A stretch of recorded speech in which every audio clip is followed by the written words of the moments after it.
بسم الله الرحمن الرحيم.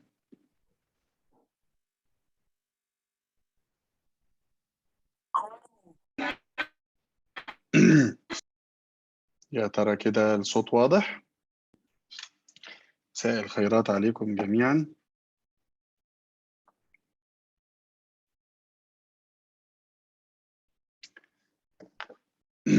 نظبط الإعدادات.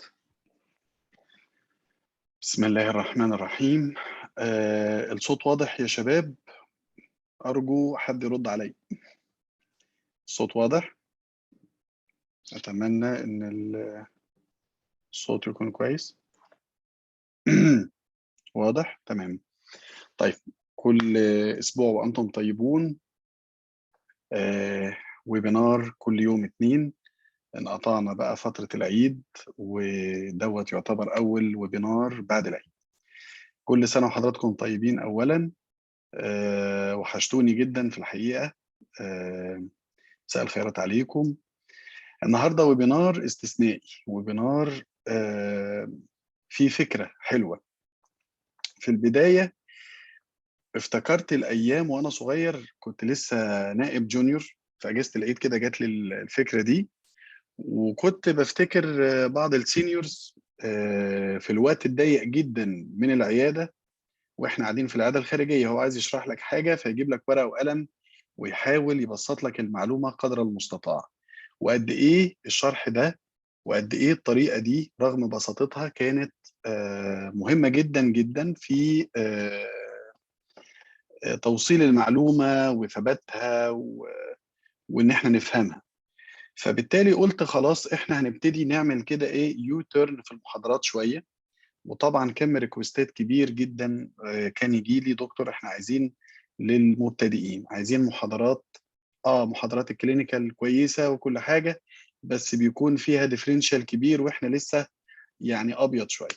فبالتالي احنا هنبتدي سلسله من المحاضرات هتفرق مع الكل، وده اللي انا حابب اقول لحضراتكم عليه. هي مش للجونيورز بمعنى ان هي مبسطه قوي او معلوماتها بسيطه، لا، زي ما حضراتكم هتشوفوا النهارده بالعكس، الكل هيستفاد. انا شخصيا استفدت وانا بحضر المحاضره دي، فبالتالي هي هتفيد الجميع. لكن اتمنى ان التارجت بتاعنا الا وهو اخواتنا الجونيورز يفهموا كويس جدا علشان يكملوا مظبوط خلال دراستهم للشابترز المختلفه للجلبان. كمان المفروض انه يشرفنا في الويبينار النهارده، وعدوني في الحقيقه الدكتور ماجد الشيخ. قلت له بقول لك ايه، انت خش معايا على الويبينار، خصوصا ان هو عامل شغل غير عادي في السورايسيس دكتور ماجد، وعامل افلام كرتون وعامل شغل جميل. فيا ترى الهاند دروينج وفكره ان احنا نبسط المعلومه بالرسم، ودي اول محاضره ليا بهذا الشكل، هل هتبقى يعني حلوه زي الكرتون اللي هو بيعمله؟ هل يقدر يضيف لنا بالكرتون اضافات زياده؟ قطعا هيضيف لنا، لان اللي ما شافش الكرتون بتاع دكتور ماجد الشيخ في الصدفيه خسران كتير في الحقيقه. قد ايه التبسيط المعلومه لدرجه ان انت تحفظ على مستوى الموليكولار بيولوجي، وده يمكنك بعد كده ان انت تفهم البيولوجيكال ثيرابي بشكل كويس. فده اللي ان شاء الله هنحاول ان احنا برضو نوصل له النهارده. فنقول بسم الله الرحمن الرحيم وبه نستعين، والصلاة والسلام على أشرف المرسلين سيدنا محمد وعلى آله وصحبه ومن تبعه بإحسان إلى يوم الدين. يا جماعة الناس اللي مشغلة الكاميرات تقفل بقى. وأهلا بيكم للجونيور ريزيدنسي كلاب وأول محاضرة. وطبعا ما ينفعش نشرح جلدية من غير أول حاجة دايما هو السورايسز. أظن وإحنا نواب برضو أول شابتر تبدأ تجيبه وتذاكره هو البابيلوسكويمس، وهو السورايسيس دايما يعني الصدفية. طيب، دي الأجندة بتاعتي ما قل ودل. المحاضرة دي مش محاضرة كتابات وثيوريتيكال، هي محاضرة شرح برسوم زي ما هنشوف دلوقتي، رسومات متحركة، عفوا رسومات ثابتة ومتحركة الاثنين، وفي نفس الوقت imagination. فحضرتك هتفضي لي دماغك، فضي دماغك معايا، فضيها تاني معلش، فضيها تالت، علشان اللي جاي مهم جدا في الايماجينيشن. يعني اتمنى كده يكون في كوبايه شاي حلوه قاعده ونركز مع بعض فيما هو قادم. انا هتكلم على الهيستولوجي، هتكلم على الباثوجينيسيس، واقرا العنوان ده تشيكن اور ايج، البيضه ولا الفرخه، وما تضحكش من العنوان لان هي كده، وهشرح لك جت كده ازاي. هنتكلم شويه على الكلاسيكال برزنتيشن، وهنتكلم على الكلاسيفيكيشن او الكلينيكال تايبس، هنتكلم على البيشنت كارد، الكارت بتاع العيان، الداتا العيان ده جاي فيه ايه، والستريشنز ببعض الحالات هنعرضها مع بعض. اول حاجه، مرض الصدفيه هو مرض تحويل الجلد ده اللي على الشمال للجلد ده اللي على اليمين. يعني ايه؟ ده مرض بيحصل فيه هايبر بروليفريشن او اكسسيف بروليفريشن للكيراتينوسايتس، الخلايا الرئيسيه في الابيديرمس عندك اللي هي بتمثل 95% من خلايا الابيديرمس او اكتر شويه كمان، اللي هي الكيراتينوسايتس عماله تنقسم عمال على بطال، صح كده؟ علشان كده مريض الصدفيه يا حرام بتلاقي عباره عن بطش حمراء وعليها قشر، القشر ده ايه؟ ده كيراتينوسايتس عماله تنقسم عمال على بطال. طيب تمام كده. وايه كمان؟ فبالتالي الهيستولوجي الرباني اللي ربنا خلقه فينا في النورمال سكين اللي على الشمال ده، معرفش انتوا شايفين الارو ولا لا، ابيديرمس معقول الثيكنس بتاعه على حسب البارت بتاع جسمك. يعني الابيديرمس ده ممكن مثلا يبقى تخين في مناطق شويه، يبقى رفيع في مناطق شويه، زي ما شرحنا زمان في محاضرات الباثولوجي للي كان بيحضر معانا. وديرمس عادي خالص، كولاجين عادي خالص، بلاد فيزلز عاديه جدا، ما تلاقيش انفلاماتوري انفلتريشن كتير. لكن الصوره اللي على اليمين دي، مريض الصدفيه ده بيبدا الجلد يتخن عنده بسرعه شديده، يبدا الكيراتينوسايتس تنقسم تنقسم تنقسم. هقول لك كلمه بيقولها دايما حتى ماجد الشيخ وانا سمعتها منه، يقول لك ده البيناين تيومر بتاع الامراض الجلديه. ازاي يعني؟ عايز يقول لك ده في حاجه تشبه المالجنسي، خلايا عماله تنقسم بس في الابيديرمس، بالاضافه لالتهابات موجوده في الدرمس اللي هو الازرق اللي انتوا حضراتكم شايفينه ده، وممكن يبقى فيه بلاد فيزلز كمان موجوده. فبالتالي يبقى فيه التهابات، يبقى فيه اصابه عباره عن اريثيماتس بليك وعليها سكيلز. الاريثيما او اللون الاحمر ده التهاب، والسكيلز ده اكسسيف او هايبر بوليريفريشن. طيب بص على الهيستولوجي ده بعجاله. طبعا احنا كلنا حافظين انه بيبقى فيه تيست تيوب لايك elongation كده في الابيديرمس او اكانثوزس ان a regular manner على هيئه تيست تيوب لايك، ونبدا نبص نلاقي فيه باراكيراتوزس في الاستراتم كورنيوم وكلام كتير. انا هعدي ده وهبدا اقول لك هو ليه في صدفيه. ركز بقى معايا في اللي جاي، لان اللي معايا ده ممكن ما تلاقوش في الكتب، هو مجرد فهم بسيط للي موجود في الكتب وفهم للبيزك، وهحط لك الادفانسد رغم انه للجونيور، بس هوصلك للليفل بتاع الادفانسد في الباثوجينيسيس. البيضه ولا الفرخه؟ السؤال الازلي، هي البيضه جت الاول ولا الفرخه جت الاول، ولا مين جه قبل مين؟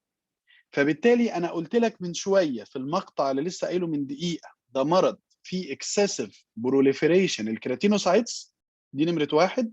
ونمره اتنين في انفلاميشن، يعني في اكتيفيتد ليمفوسايتس موجوده في الديرمس. يبقى عندي هنا مشكلتين، بس يا ترى الفرخه جت الاول؟ هل الاكتيفيشن في الكيراتينوسايتس هو اللي حصل ابتداء واعقبه بعد بقى سيتوكاينز وحاجات معينه يخلي الليمفوسايتس تو بي اكتيفيتد؟ يبقى الاكتيفيشن بتاع الليمفوسايتس هو سكندري للبروليفريشن اللي حصل في الابيديرمس، الفرخه جت وبعدين جت البيضه؟ ولا ده الموضوع بدأ من الديرمس وبدأ بانفلاميشن، وبدأ ان في تي ليمفوسايتس موجوده في الديرمس وبدأت هي اللي تطلع السيتوكاينز فتخلي الابيديرمال سيلز هي اللي يحصل لها بروليفريشن؟ يبقى مين جه قبل مين؟ ايه رايكم؟ انا هقف عند النقطه دي. هل فيكم حد ذاكر الصدفيه بالمفهوم ده قبل كده؟ هو مين ضرب مين ولا ايه النظام؟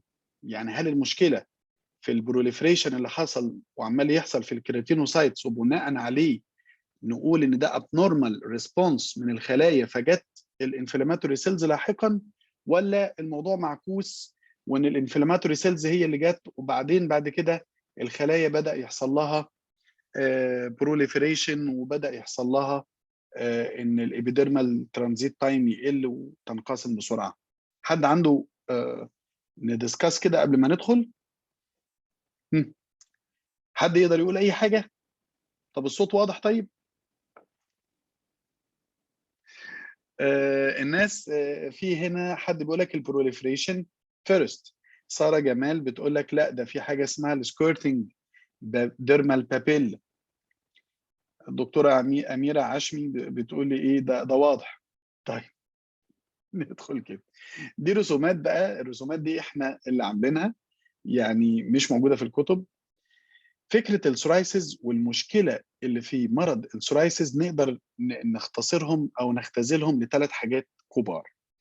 اول حاجه بلاقي بلاد فيزلز اكتيفيتد وتورشوس والونجيتد كده موجوده في الدرمز، وحواليها ليمفوسايتس مبعتره حوالين البلاد فيزلز، نقدر نقول بيري فاسكولار. ده الحقيقه الثانيه. والحقيقه الثالثه ان انا ببص حتى في الباثولوجي او تحت الميكروسكوب الاقي طبقه الابيديرمس سميكه، ابدا الاقي elongation في الريتي ريدجز in a regular manner، والاقي تيست تيوب لايك appearance اللي احنا كلنا حافظينه. فهو في ثلاث حقائق موجودين زي ما هم في الرسمه كده.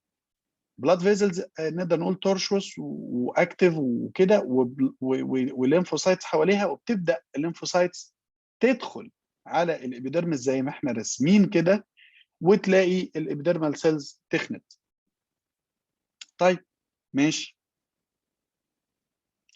الهايبر بروليفريشن بيبدا يحصل بطريقه انك البيزل سيل لاير في السورايسيس ممكن تلاقيها دبل وممكن تلاقيها تريبل كمان. يعني الكولامنر سيلز اللي احنا راسمينها تحت دي اللي في النورمال سكين عاده بتبقى لاير واحده، ده انت في السورايتك ليجن ده ممكن تبقى دبل واحيانا تبقى تريبل. ويبدا السباينس سيل لاير تتخن جدا بس in a regular manner وتبقى تيست تيوب لايك appearance. يا جماعه الناس اللي مشغله الكاميرات بليز اقفلوا الكاميرات. بس يجي في السوبرا بابيلاري اريا يبدا يحصل فيها ثيننج شويه، يعني ما تلاقيش الجلد تخين في المنطقه دي زي ما هو تخين هنا في المنطقه دي.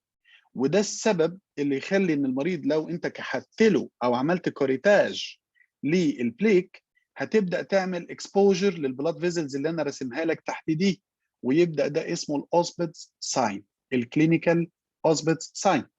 يبقى جت منين الاوسبيتس ساين دي يا عم يا جونيور؟ خلي بالك، على اساس ان انت عملت كوريتاج او كحت للمنطقه الرفنعه دي اللي انت تلاقيها في التكست بوك اسمها سوبرا بابيلاري ثيننج، عملت لها كوريتاج فبدا يحصل اوزنج للبلاد اللي هو تورشوس والونجيتد ويعني حاجه فاخره كده. طيب الكيراتينوسايتس بتبدا تنقسم زي ما قلت لكم كتيره بشكل سريع قصدي، لدرجه ان الابيديرموبويسيس دوره تخليق الجلد او الابيديرمس عفوا، اللي هو الزمن اللي بتاخده البيزل سيل لاير دي لحد ما تديفرنشيت وتبقى كورنيوسايتس فوق، الزمن ده في العاده بيبقى راوند 60 يوم، بعض المراجع تقول لك 56 يوم 55 يوم. يبدا الزمن ده يقل لمجرد ايام واحيانا ساعات. يعني الخلايا بتنقسم بسرعه شديده، تتحول من خلايا قاعديه طول كولمنر سيلز لفلات وكورنيوسايتس اللي انت عاديه، لدرجه انها بتحتفظ بالنواه جواها، وبالتالي بيبدا يحصل الباراكيراتوزس اللي انت بتشوفه في الباثولوجي. الحقيقه الثانيه احنا قلنا هما ثلاث حقائق. البلاد فيزلز بتبقى انجورجد وتخينه، وعلشان كده بالاوسبيتس ساين سهل ان انت تشوفها في مريض السورايسيس. تاني حاجه في ليمفوسايتس كتيره في نقط زرقاء كتيره في الباثولوجي بتشوفها. طيب ايه اللي يقول لي او ايه الدليل ان الليمفوسايتس بتلعب دور ابتدائي مش دور ثانوي؟ يعني الالتهاب ده مش حاصل كده وكده يعني، او نتيجه الفرخ، نتيجه ان في هايبر بروليفريشن في الابيدرمال سيلز فبدا يحصل سكندري انفلاماتوري سيلز ريكروتمنت في الدرمس. لا هي مش كده. ده التي ليمفوسايتس الدراسات بتقول ان لها دور ابتدائي في الموضوع، هي متهم رئيسي. طب ايه الادله بتاعتك؟ قال لك اصلا لما بندي علاجات موجهه للتي ليمفوسايتس المريض بيخاف. سيمبلي سايكلوسبورين. السايكلوسبورين بيشتغل على ايه لما تيجي تذاكره في الجلديه؟ بيشتغل على التي ليمفوسايتس. تدي المريض سايكلوسبورين يتحسن، يبقى التي ليمفوسايتس بتلعب دور واضح جدا. تاني حاجه قال لك البون مارو ستاديز، دراسات اللي بتتعمل على شغل البون مارو ترانسبلانتيشن. لو انا خدت بون مارو اللي هو البريكورسور بتاع الوايت بلاد سيلز ان جنرال وبدات اخده من سوريتك بيشنت وحقنته في يعني ريسيبيانت بيشنت مش سوريتك ولا حاجه، ممكن يبدا يطور سورايسس. فبالتالي ده انا مجرد خدت بون مارو من عيان او مريض صدفيه وحقنته لمريض عادي جدا، يبدا المريض العادي جدا ده يبدا يحصل له سورايسس. يبقى التي ليمفوسايتس دورها هام ومحوري في الصدفيه. طيب والحاجه الثالثه، بص على الصوره 3 دي تخيليه دي اللي على اليمين، وبص على الرسمه اللي انا عاملها دي على الشمال. البلاد فيزلز هنا انجورجد وتخينه وترشوس وحاجه فاخره، فبتبدا تلاقي كلينيكالي اريثيما. هو في صدفيه من غير اريثيما، وساعات تلاقي المصطلح ده اللي هو سالمون بينك باتشز اند بليكس. طيب يبقى هو بسبب الفاسكولاريتي العاليه في مريض الصدفيه. طب وبعدين في باراكيراتوزس، فكلينيكالي بتشوفها على هيئه سكيلز، الخلايا ما بتنقسم بسرعه جدا جدا جدا وما بتلحقش تلوز النيوكلياي في النورمال ديفرنشيشن بتاعها، بتحتفظ بالنيوكليوس وبيبدا يحصل لها شيدنج وهي جواها نيوكليوس، يعني بالعربي وهي لسه ويت، ما بقتش كومبليتلي دراي، فبتلزق في النسيج، فده سبب تكوين السكيلز. طيب مش كده وبس يا جماعه، انا مشغول ان انا بطفي الكاميرات للناس، فارجوكم اقفلوا الكاميرات. ال ال ال وان شاء الله في بارت 2 لما نيجي نتكلم على الدرموسكوبي الصور دي هنجيبها تاني. لكن بص بقى للتسلسل اللي انا كاتبه. عندنا دكتوره شاطره قوي اسمها الدكتوره سمر، لسه قاري في الشات هنا، بتقول لك في حاجه اسمها الديرمال سكيرتنج او سكيرتنج ديرمال بابيلا. يعني ايه الكلام ده؟ طول عمرنا نفكر ان الصدفيه مرض تكاثر خلوي في الابيديرمس، ويعني الانفلاماتوري ريكروتمنت او الانفلاماتوري سيلز اللي بتيجي في الديرمس بعد كده لاحقا دي بتيجي بسبب الموضوع ده. اول حد بدا يفكر ان الشكل معكوس، البيضه ولا الفرخه، قال لك لا ده البيضه بتيجي الاول، اللي هو اكرمان. واكرمان يعني ثبت عنه انه صنف السورايسيس ده انه واحد من البيريفاسكولار ديرماتوزيز. قال لك ده هو في بلاد فيزلز، والبلاد فيزلز دي بتجيب انفلاماتوري سيلز حواليها اللي هي التي ليمفوسايتس مينلي، وبعدين التي ليمفوسايتس بتبدا تهاجم الابيديرمس زي ما انا راسم كده في الصوره الثانيه، وتبدا تطلع سيتوكاينز ويبدا يحصل شويه سبونجيوزس، وبعدين تبدا المرحله الثالثه ان النيوتروفيلز تيجي لاحقا وتطلع وتتسلق وتستوطن الابيديرمس، وتبدا تعمل لك فوق فوق خالص المونرو مايكرو ابسس زي ما باين في الصوره. يبقى انا عندي حاجه اسمها السكيرتنج ديرمال بابيلا، او الديرمال بابيلا اللي بتبخ. يعني ايه بتبخ؟ يعني في انفلاميشن في السوبرفيشال بلاد، عفوا في السوبرفيشال بلاد فيزلز اللي موجوده في السوبرفيشال ديرمس، وهو ده اللي بيعمل السكندري تشينجز اللي حضرتك بتشوفها بعد كده لاحقا. الناس اللي بتشخبط بس مش عارف، انا بحس ان انا ايه، لازم اجيب واحد جنبي كده يظبط الشخبطه ويشيلها ويعمل الحاجات دي. تاني الحته اللي فاتت دي لانها مهمه جدا. السورايسيس لما بيتكون خلاص اكرمان يقول والعقل يقول ان البيضه تيجي قبل الفرخه، ان البيضه الانفلاميشنز اللي بدا يحصل في الدرمس ده والسيتوكاينز ستورم اللي بتطلع في التيشوز نتيجه وجود الانفلاماتوري سيلز هي اللي بتخلي الكيراتينوسايتس تتهيج وتبدا تريبليكيت مور اند مور وتبدا تبروليفريت مور اند مور، فيبدا يحصل التست تيوب لايك كونفيجريشن والاكنسوزس والقشر والكلام ده. العقل يقول كده. فعلشان كده في ثيوري اسمها سكيرتنج ديرمال بابيلا او الديرمال بابيلا البخاخه، او اللي بتطلع الانفلاميشن على الدرمس البريء والمسكين فيبدا يحصل اللي باين في الصوره ده. فبالتالي الباثولوجي بتاع السورايسيس مش واحد. الباثولوجي اللي انت بتحفظه المونرو مايكرو ابسس والتست تيوب لايك كونفيجريشن والكلام ده بيبقى في الويل استابليشد كلاسيك سورايسيس اللي هو المرحله الثالثه. لكن حالات السورايسيس السريعه والحاده مش هتشوف فيها المنظر ده. سريعه وحاده يعني ايه؟ يعني زي الجاتيت سورايسيس تشوفه بالباثولوجي زي الرسمه رقم 2 دي، يا دوبك شويه تورشواس بلاد فيزلز خفيفه كده في الدرمس وبيزي درمس انفلاماتوري سيلز موجوده واكنسوزس خفيف جدا ومش هيوصل لمرحله الريجولاريتي والتست تيوب لايك، وتلاقي معاه سبونجيوزس شويه سبونجيوزس كده. طب والسبونجيوزس ده جه منين يا دكتور احمد؟ ما هو جه من الانفلاماتوري سيلز الليمفوسايتس دي اللي بدات تهاجم الابيديرمال سيلز، وبدات الابيديرمال سيلز يحصل نوع من انواع الديجنريشن شويه ويبدا يحصل انتر سيلولار اديما. كلام سهل ولا صعب؟ كلام سهل ولا صعب؟ بدانا نغوط يعني مش عايز اتكلم كتير والناس ايه تقع، لان هاجي بعد السلايد اللي جاي ده هشقلب لك الكلام ده كله تاني ونبعتره تاني. طيب يبقى اول المبتدا او في حال المبتدا بنقول ان السورايسيس ده هايبر بروليفريتيف ديس اوردر في الكيراتينوسايتس. الفرخه جت الاول وبعدين حصل انفلاميشن في الديرمس وبدا يحصل فاسكولاريتي عاليه وانفلاميشنز وبتاع، وكل دي سكندري ايفنتس. وبعدين جه اكرمان قال لك لا ده البيضه اللي بتيجي الاول في انفلاميشن في الديرمس يعقبه لاحقا سلسله من التغيرات في الابيديرمس، والبروليفريشنز اللي بتحصل دي هي كلها سكندري تشينجز. طب وهو البيضه ولا الفرخه بقى؟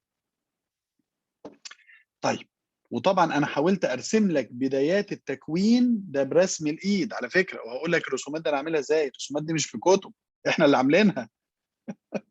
يبقى في الاول normal capillary in the papillary dermis became or start to be tortuous, dilated, congested, accompanied by شويه edema وبريفاسكولار mononuclear cellular infiltrate اللي هو مين الليمفوسايتس. وبعدين البلاد فيزلز هنا تبقى more and more engorged ويبدا يحصل more and more inflammation، ويبدا الانفلاميشن ده يهاجم الابيديرمال سيلز فتبدا تفك من بعضها ويحصل سبونجيوزس. شوف الصوره دي وشوف دي، هنا الخلايا متراصه جنب بعضها، هنا في انترسيلولار اديما.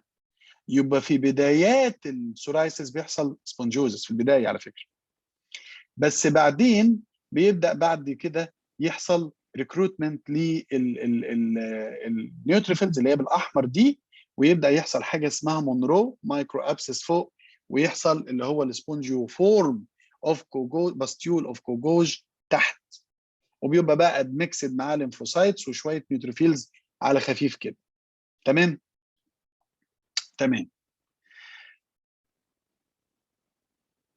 يبقى على مستوى الجونيور اقول لك لحد كده وشكرا. انت كجونيور لسه بتدرس جلديه، انت لو فهمت اللي انا قلته ده بشكل جيد وان في كيراتينوسايت اميون سيلز انتربلاي، في لعب بينهم، في لعب بين الكيراتينوسايت وما بين الاميون سيلز مين تي ليمفوسايت وفي لعب، بس انا يا دكتور مش عارف مين اللي بدأ المشكله، هل الكيراتينوسايتس اللي هيجت الليمفوسايتس ولا العكس؟ فعلشان كده استخدمت مصطلح البيضه ولا الفرخ. الصوت واضح؟ الصوت بيقطع يا منال ولا ايه؟ الصوت واضح يا جماعه؟ تمام. دكتور ماجد الشيخ معانا. دكتور ماجد الحمد لله على السلامه. بص يا باشا، انا 10 دقايق واخلص، وعايز بقى تدخل لنا بالتعقيب على الكلام ده وتشرح لنا بعلمك الغزير. دكتور ماجد الشيخ معانا يا جماعه؟ يا دكتور ماجد. ماشي يا سيدي، فاتمنى ان الصوت يبقى واضح. يبقى احنا عندنا الفرخه ولا البيضه؟ اتكلمنا على مستوى الجونيور لحد كده وفله كده. انت شكرا عليك، انت كده تمام قوي، انت كده عظيم، انت كده عارف الهايبر بوليريفريشن اللي فوق حتى اعالجه بعد كده بالميزوتريكسات، والانفلاميشنز اللي تحت اعالجه بعد كده بالسايكلوسبورين، وبدات تفهم حتى ليه بنستخدم ميزوتريكسات وليه بنستخدم سايكلوسبورين. لما الدنيا اتطورت والاميونولوجي از ساينس بدا يحصل فيه مور اند مور يعني اكسبلوريشن وحاجات كده، بدا الكلام يتغير، وبدا الباثوجينيسيس اللي انا هتكلم عليه دلوقتي يبقى هو اللي مكتوب في الكتب بالذات للبوست جراديويت ستاديز، ولازم تبقى فاهمه، وهخليك يا جونيور تفهمه. خلاص؟ علشان هو ده مدخلك الحقيقي لفهم بعد كده البيولوجيكال. جلديه من غير بيولوجيكال ما تنفعش يا جماعه، لازم احنا نبقى فاهمين بيولوجيكال. طيب يبقى احنا قلنا الفرخه ولا البيضه، وبعدين جه اكرمان قال لك لا ده البيضه هي اللي جابت الفرخه. انا بقى دلوقتي بقول لك لا، ده الفرخه اللي جت الاول وبعدين جت البيضه. المشكله ابتداء في الكيراتينوسايتس. اسمعوا الحدوته دي. بص على الانيميشن اللي على الشمال: ستريس، انفكشنز، دراجز. البريديسبوزنج او البريسيبيتيتنج فاكتورز بتاعه السورايسيس اللي كلنا بنقراها، ده في ستريس، ده في انفكشن زي الستريبتوكوكال بايوجينز والجاتيت سورايسيس وعلاقتها، ده في دراجز، ده في وحاجات تانية unknown etiology. بدأ يحصل ستريس. يا جماعة الصوت واضح ولا ايه يا دكتورة عواطف؟ بتقول لك لا يوجد لدينا صوت. يا جماعة ما تفصلوناش بقى، الصوت واضح اهو. طيب الاستريس ده بدا يعمل ايه في الكيراتينوسايتس؟ بدا يحولها باللون الاحمر. الكيراتينوسايتس دي ستارت تو بي ديد، او نقدر نقول اندر ستريس. يعني الكيراتينوسايت بتعاني، بدا لسبب لا يعلمه الا الله حتى الان، ولكن احنا بنجتهد في وضع البريسيبيتيتنج فاكتورز دي اللي بنشوفها يعني، وبدا يحصل لها مشكله. طب ولما يحصل لها مشكله بيحصل ايه؟ بتبدا تطلع السيلف ار ان اي والسيلف دي ان ايه اللي هم طلعوا من الخليه الميته، ويطلع انتي مايكروبيال بيبتايد من عائله الكاثيليسيدين اسمه ال 37، يبدا يكونجوجيت مع الار ان اي والدي ان اي يعمل كومبلكس، والكومبلكس ده يعمل ستيميوليشن لخليه اسمها البلازما سايتويد دنتريتك سيل. الكلام ده هو اجدد كلام في الصدفيه. فانت يا جونيور لو فهمت معايا البيضه ولا الفرخه وافهم معايا سنه سنه هتطلع بالكلمه دي. يعني كأن في ستريس وقع على الابيديرمال سيلز او الكرياتينوسايتس، بدات تموت، بدات تطلع الار ان اي والدي ان اي والانتي مايكروبيال بيبتايد، فيقوم يحصل ستيميوليشن للخليه دي. دي واحده من الانيت اميون سيلز. احنا ما جيناش يمه التي سيل خالص لحد الان، لسه نايمه في العسل. ولما تتفرجوا على فيديو دكتور ماجد هنشوف الملكه تي والخليه تي في الفيديو الكرتون بتاعه ازاي بيحصل لها ستيميوليشن. الكلام ده بعد كده هنبقى هنشوفه بقى في راس البر ان شاء الله. طيب البلازما سايتويد دندريتك سيلز تنشط اختها اللي اسمها المايلويد دندريتك سيلز. ايه الكلام العجيب ده؟ وهتنشطها ازاي؟ عن طريق انها تطلع انترفيرونز اللي هي اسمها التايب 1 انترفيرونز، انترفيرون الفا اند بيتا، يحصل الاستيميوليشن للمايلويد دندريتك سيلز. تقوم المايلويد دندريتك سيلز دي تطلع على ايه؟ تطلع خبيثه شويه، تمشي في طريقين.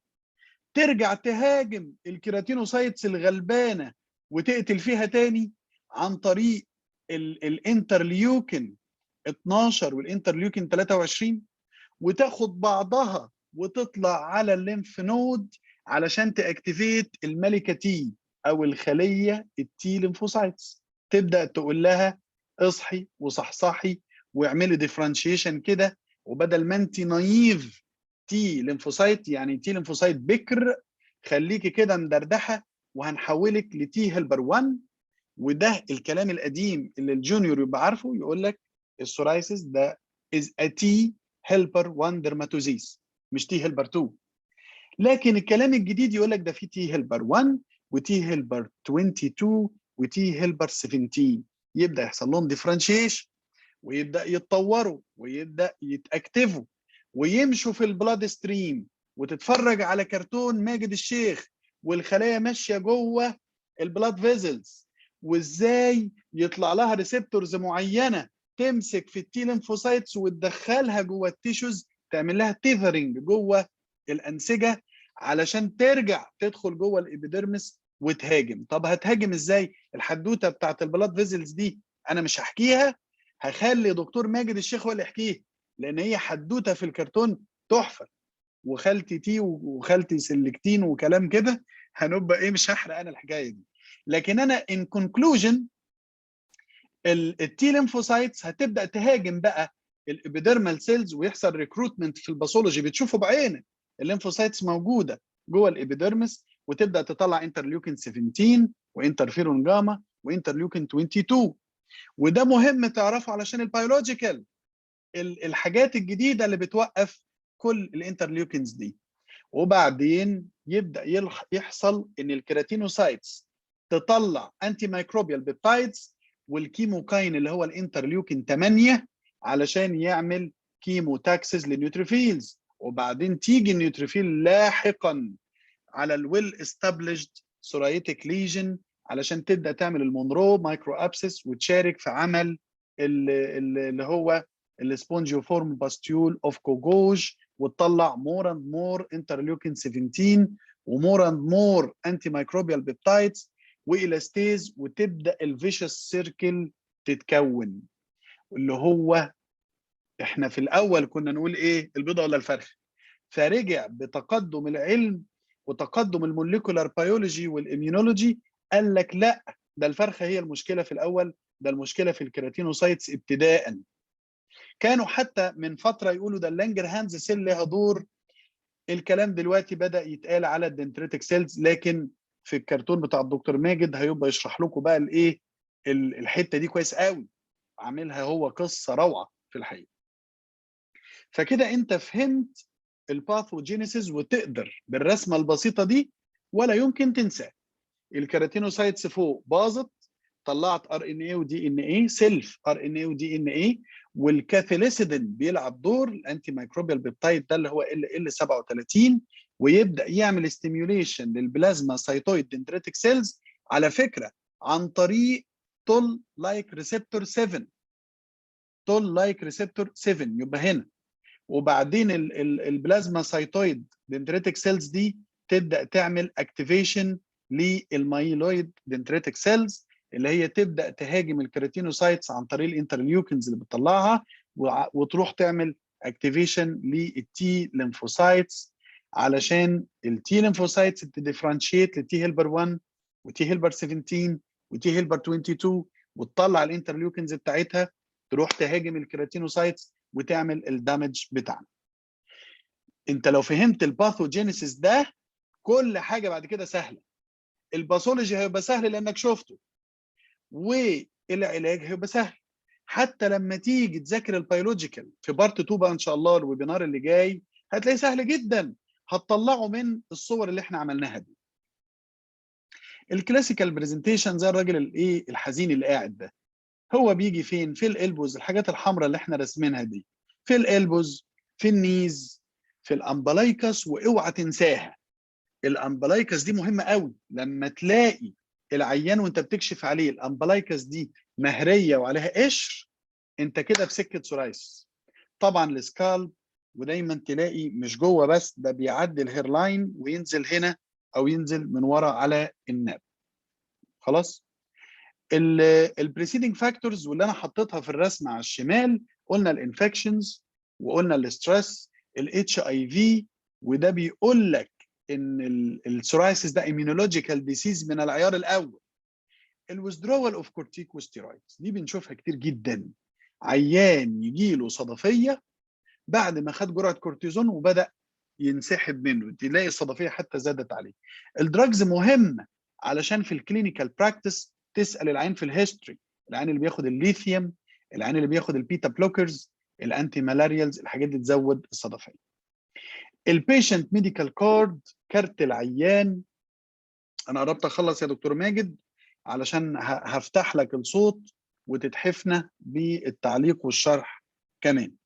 البيشنت ميديكال كارد، العين اللي بيجي لك ده عين الصدفيه نوعين، يا طفل صغير خلاص، يا عيان كبير اربعينات وخمسينات. تمام. عاده الطفل الصغير يعني هو باي مودال برزنتيشن بيجي في الاطفال الصغيرين اللي هو ده في نيونيتال سورايسيس دلوقتي، لكن خلينا نقول البيدياتريك سورايسيس، وبيجي في الكبار. وطبعا كل ما بيجي بدري كل ما بيكون اصعب. بيجي فيميل وفيميل ايكوال، يعني دي مش من الامراض، رغم انه مرض مناعي بعض الشيء، بس مش زي السيستميك سكليروزس والروماتويدز والحاجات دي اللي هو يعني الحاجات ديت اللي هي نقدر نقول immunological ديسيز يعني.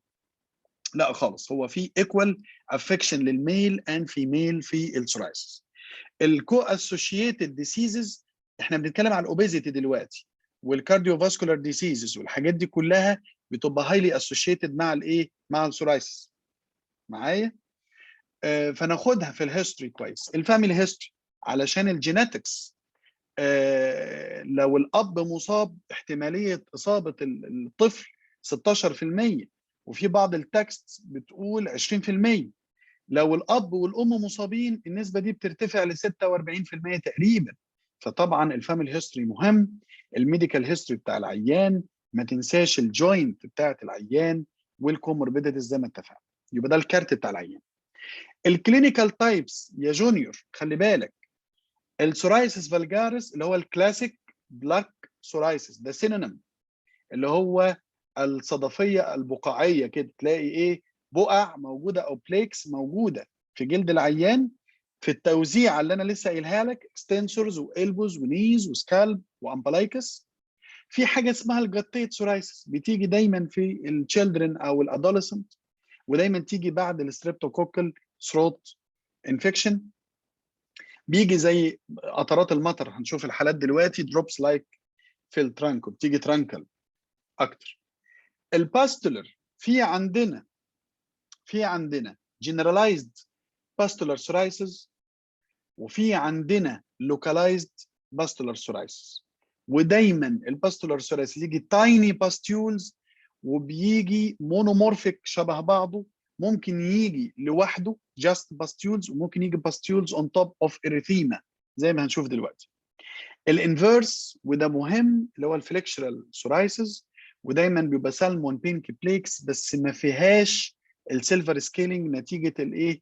الفليكشرال موفمنت. الاريثروديرميك سورايسيس العيان وده بنسميه كده يعني unstable psoriasis. الانستيبل سورايسيس نوعين يا جماعه، الناس اللي بتشغل الكاميرات رجاء نقفل. نوعين، اريثروديرميك وباستولر. الاريثروديرميك يعني ايه اريثروديرما؟ more than 90% of erythema and scaling، 90% من مساحه الجسم.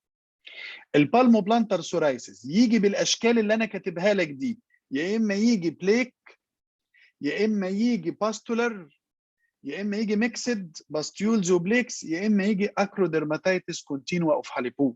وهنشوف الصور دلوقتي، ناخدهم واحده واحده. دي حاله سورايسيس من عندي في العياده اهي، typical well defined erythematous plaques varying in size, symmetrical, bilateral, covered by silver scaling. لو انا حد بيقول لي على التليفون التوصيف ده هقول له ده السورايسيس ده موجود سيمتريكال يمين وشمال، او ممكن يبقى بايلاترال في الايرلي ستيجز اسيمتريكال، ممكن يعني يجي هنا وهنا، بس هنا مش زي هنا، ممكن مقبوله. ويجي ويل ديفايند شديده التحديد، بليك زي ما حضراتكم شايفين varying in size، مش لازم تيجي بليك كبيره، ده ممكن تيجي بابيولر، ممكن تبقى بابيول صغننه وتكبر بعد كده تبقى بليك. علشان كده كان في حالات عرضناها، كنت عرضناها في الديرما بلانت كلينيك، الفوليكولار سورايس، ان هو بيجي على هيئه بابيولز صغننه حوالين الهير فوليك، بس مش مهم، احنا دلوقتي مع الجونيورز. دي حاله سورايسيس فالجاريس او كلاسيك، جاي في النيز، بص على النيلز هتلاقي النيل تشينجز موجوده، اللي هي النيل بيتنج، السب انجوال هايبر كيراتوزس، وممكن الاويل دروب ساين، وممكن تلاقي ديسكالريشن، وممكن نلاقي اونيكولايسيس، كل دي حاجات ممكن نشوفها في النيل. الجتيت، قطرات الندى، المطره اللي جايه حضرتك شايفها دي مونومورفيك، يعني كله شبه بعضه تقريبا سيميلر سايز او حجم متقارب، ويل ديفايند اريثيميتاس بليكس اند باتشز وعليها سكيلز. دي تلخبطك مع ايه؟ سهله قوي، لو انت جونيور تجيبها. الشكل ده يلخبطني مع ايه كلينيكيا؟ حاجه مشهوره قوي، بتريازيس روزيه، كتير جدا نلخبط ما بين البتريازيس روزيه وما بين الجاتيت سورايسيس. البي ال سي ممكن، بس يعني لو سيفير بي ال سي، لان البي ال سي عاده بيجي فيو ليجنز مش سكاترد، عفوا مش كوندنسد زي المنظر ده، لكن البتريازيس روزيه اللي ممكن تبقى شبه ده. الباستولار سورايسيس، ويا عيني عليك وركز معايا، قلنا يا جنرالايزد وممكن يجي دي نوفو، يجي مره واحده كده، ودايما الجنرال كونديشن بتبقى وحشه، والعيان ممكن يبقى عنده فيفر وعنده ليوكوسايتوزس وجوينت بين، كل دي كلينيكال مانيفستيشنز. لكن الاشهر واللي بنشوفه ان العين ده بيكون كلاسيك سورايسيس الاول، وقعد يحط توبيكال ستيرويدز، ديرموفيت ديرموفيت ديرموفيت، لحد ما اتقلب للباستولار سورايسيس. عشان كده التوبيكال ستيرويدز ابوس ايديكم شيلوه من خريطه احتمالاتكم في السورايسيس الا في حالات معينه. فبالتالي الباستولار سورايسيس ممكن يجي دي نوفو all of sudden، يجي مره واحده، او يجي on top of classic psoriasis بس treated by either systemic او topical steroids. وعلشان كده لو topical steroid وكان بليك، يبدا ياخد الانيولر شيب او الانيولر كونفيجريشن، تلاقي فيه انيولر اريثيما وستادد باي باستيولز، ده كلينيكالي تتشاف كده. انفيرس سورايسيس، شايفين الحاله عامله ازاي؟ وعلى فكره مش كل حالات الانفيرس لازم تلاقيها without scales، ممكن تلاقي trivial scales، سكيلز خفيف، لكن الجينيتال examination is apart from your examination، مهم جدا، ده الانفيرس. النابكن ده يعني انفيرس برضه بس في الاطفال، تخيل ده مش التهاب حفاضه، ده نابكن سورايسيس، واضحه جدا. وخلي بالك دايما الفليكشر تلاقيه متاخد، يعني تفتح رجل المريض كده تلاقي الدبث بتاع الفليكشر ده متاخد، على عكس الكانديدايسز والفنجل انفكشنز، دايما تلاقي الفليكشرال سايت دي مش قوي يعني، والليجنز في ساتلايت ليجنز موجوده. فلازم يبقى عندك هاي اندكس اوف سسبشن في الحالات دي. البالمو بلانتر يجي باربع اشكال، يجي بالشكل ده، عباره عن بليكس موجوده وعليها سكيلز، بس هتبقى ثيكر سكيلز لان ده ثيك سكين، ده شيء منطقي وبديهي. او باستيولز في البالموسول زي المنظر ده، او ميكسد الاثنين مع بعض، او المنظر العجيب اللي انت شايفه ده، اكرو ديرماتيتس كونتينوا اوف هاليبو. دي حاله جات لي بنوته وجات لي بالمنظر ده، تلاقي دايما باستيولز موجوده تحت النيل بليت، النيل بليت كله اخضر واصفر، كله تحته بس، وبتلاقي سراوندنج اريثيما، وفي شارب مارجينيشن بين النورمال سكين والافكتد سكين، فده اكروديرماتيتس كونتينوا اوف هاليبو. السكالب سورايسيس شايف المنظر، ودايما البليك تطلع بره الشعرايه شويه، ودي من الحاجات اللي تفرقه عن السيبوريك ديرماتيتس. دي الاريثروديرما، عيان احمر كله، مش هتلاقي بليكس بقى هنا، ده اريثيما وسكيلينج، وما تقدرش تشخص انه سورايسيس قوي الا لو في هيستوري كويس وعينيك فاحصه، لان الاريثروديرما يعني انا لو شفت حاله زي دي هكتب اريثروديرما فور ديفرنشال دايجنوزس، تطلع بقى سورايسيس، تطلع سيفير اتوبي، سيفير سيبوريك ديرماتيتس، يطلع نرويجيان سكيبز، نتكلم. لكن ما تنساش الاريثروديرميك سورايسيس ده واحد من الامرجنسي اللي ممكن نحتاجه. في الحقيقه انا خلصت التوك بتاعي وهفتح دلوقتي التوك للدكتور ماجد الشيخ. الفكره جت ببساطه زي ما انتم شايفين كده، ده رسمي انا على الورقه، وده رسم الحقيقي بتاعي، وده رسم الدكتور مارينا جورافلوفا. انا بشكرها، بتوجه ليها بالشكر في الحقيقه، ان هي ساعدتني بالديجيتال دراوينج اللي هي عملته. كتر الف خيرها. انا بقيت ارسم بالقلم الجاف علشان وقتي ضيق، وهي بقت ترسم بالديجيتال دراوينج، وقد ايه الدقه في الرسم على التابس والحاجات دي، وبرامج معينه علشان تحاول تعمل انيميشن للباثولوجي اللي انت بتشوفه المكلكع ده، والباثوجينيسيس الصعب، ونحاول نبسط الامور قدر المستطاع. ثانك يو دكتور مارينا فور يور هيلب. ودلوقتي احنا بقى عايزين نفتح انا هفتح الاصوات يا دكتور ماجد، تقدر تتحدث كده. احنا بنقفل المايكات علشان التداخل. يا دكتور ماجد، دكتور ماجد معانا ولا ايه؟ احنا في انتظار الدكتور ماجد يكون معانا، علشان انا عايزه اعلق على الباثوجينيسيس، وهو عامل فيلم كرتون عظيم في الحقيقه، جميل جدا جدا جدا. احنا ممكن نتصل بالدكتور ماجد الشيخ على الهواء علشان يدخل معانا وكان معانا من شويه. في اسئله نجاوب عليها كده عقبال ما الدكتور ماجد يكون معانا.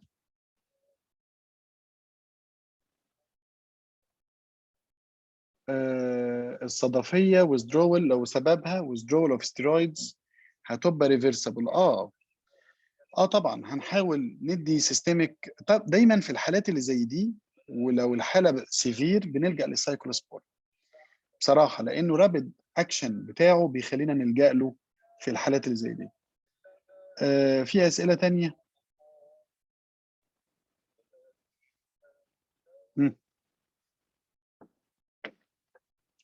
Can guttate psoriasis occur in elderly? How diagnose in cases without Osbert sign? Guttate psoriasis hardly affect elderly. يعني in my entire clinical life, I mainly see such entity in children and adolescents. This may be due to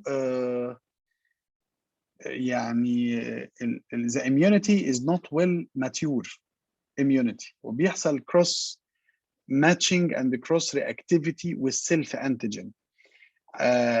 Due to this rheumatic fever والحاجات دي بنشوفها دايما في الchildren والadolescents. Inverse means flexural psoriasis طبعا.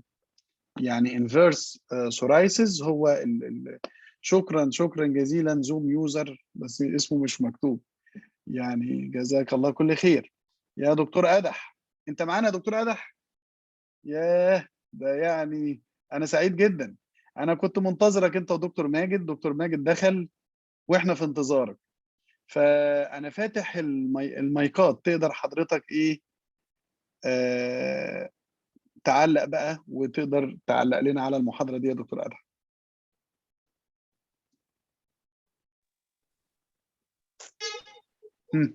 مساء الخير يا دكتور نوح. يا مساء الخير على الورد. حضراتكم جميعا. كل سنة مساء الورد يا وحضراتكم دكتور. طيبين وبخير وسلام يا رب. حبيبي. الحقيقة يا دكتور نوح، أنا بس الأول الشرح ما شاء الله رائع، أنا مستمتع من الصبح، فمش حابب أقاطع يعني. الله يخليك يا حبيبي، أنا ما أعرفش إنك موجود والله. أنا شفت لا أنا ماجد. أنا لا موجود من بدري الحقيقة معاكم يعني، فأنا مستمتع وسايب الناس يعني تستمتع وتسأل. أنا بس عايز أتكلم في نقطة يعني أخد رأي حضرتك فيها. اتفضل يا بيه. التايبس والسايب تايبس بتاع السورايسيس، هل الباثوجينيسيس هنا بيختلف بين تايب والتاني وهيفرق معايا في طريقة العلاج؟ طبعا بالتأكيد الإجابة بس أنا عايز طبعا. يعني رأي حضرتك بقى بنحدده ازاي؟ يعني النهارده الجونيور زمايلنا اما بيجوا يقول والله يا دكتور احمد دي حاله بالمو بلانتر سورايسيس، تمام. التريتمنت هيبقى مختلف تماما لو عندي سورايسيس فالجارز فعلا عاديه. فعلا. فعايز بس يعني لو حضرتك يعني تقول لي احنا في الحاله دي نقدر نقول مثلا البالمو بلانتر سورايسيس انا ليه مثلا هدي اسيتريتد، او ايه مم. الباثوجينيسيس اللي بيفرق معايا هنا فبيخلي عندي السكيلز الثيكننج هنا اكتر بكتير جدا من الجابتيت سورايسيس مثلا، او من مم. السورايسيس مم. فالجاريس مثلا البلاك تايب العاديه. فبالتالي انا هنا محتاج ادي تريتمنت مختلف شويه. تمام. فعايز والله يا كومنت من دكتور حضرتك عن أدح، النقطه دي. يعني انت تعودنا منك على الدقة، وعلشان كده انت مدير خطير يعني، دقيق فعلا. والكلام اللي حضرتك بتقوله دوت هو كلام مهم جدا، ويناقش من على اصغر المستويات لاكبرها. يمكن الكلام ده هو انعكاس على فهمك او مدى فهمك للباثوجينيسيس زي ما حضرتك تكرمت. اكيد الديفرنس في السكين تايب. يعني انا لو بالمو بلانتر، طبيعه الجلد هنا وتكوينه الهيستولوجي بتاعه نفسه مختلف عن النون جلابورس سكين. يعني خلينا نقول الجلابورس سكين اللي هو الجلد زي البالم والسول مختلف عن الجلابورس سكين اللي هو فيه هير فوليكلز. دي نمرة واحد.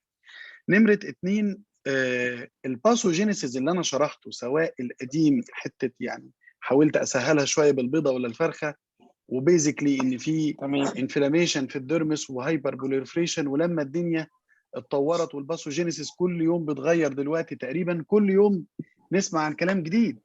يمكن احنا ما عدناش بنسمع عن اللانجر هانز سيل في الكلام الجديد خالص، رغم انه ايام نيابتي ونيابه حضرتك كنا نقول ان اللانجر هانز هنا بتعمل انجالفنج لابنورمال انتيجين وتعمله بروسيسنج، وهي اللي بتعمل اكتيفيشن للتي ليمفوسايتس زي ما السيكونس اللي احنا اتعلمناه زمان. الكلام اختلف تماما، وبقى في حاجه اسمها دندريتك سيلز. ويا ترى وهل وجود الدندريتك سيلز دي ملحق بوجود الهير فوليكلز على سبيل المثال او الفوليكولار ابيثيليوم ولا لا؟ اعتقادي وليس معلوماتي انه كل ما يبقى فيه فوليكولار ابيثيليوم كل ما تلاقي بروز اكتر للانيت سيلز اللي هي زي الدنتريتك سيلز وزي الناتشورال كيلر سيلز وزي الستيم سيلز كمان يا دكتور أدح، تلاقيه دايما تمام. موجود في الجلد اللي فيه هير فوليكلز ده. وبالتالي الباثوجينيسيس في الحته الهيري او الحته اللي فيها هير هتبقى مختلفه الى حد كبير عن الحتت اللي ما فيهاش هير، او بالم وسول او نيل ايفن يعني.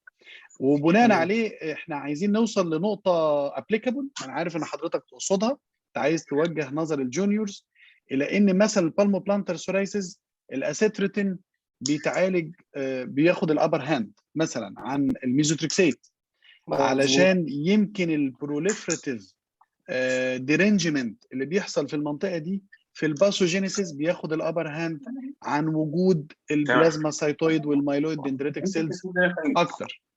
فبالتالي اعالج باسيتريتين اكتر ما اعالج مثلا بنيورال او ميزوتريكسات مثلا يعني. مظبوط. وده على حد مظبوط. علمي محدود يعني.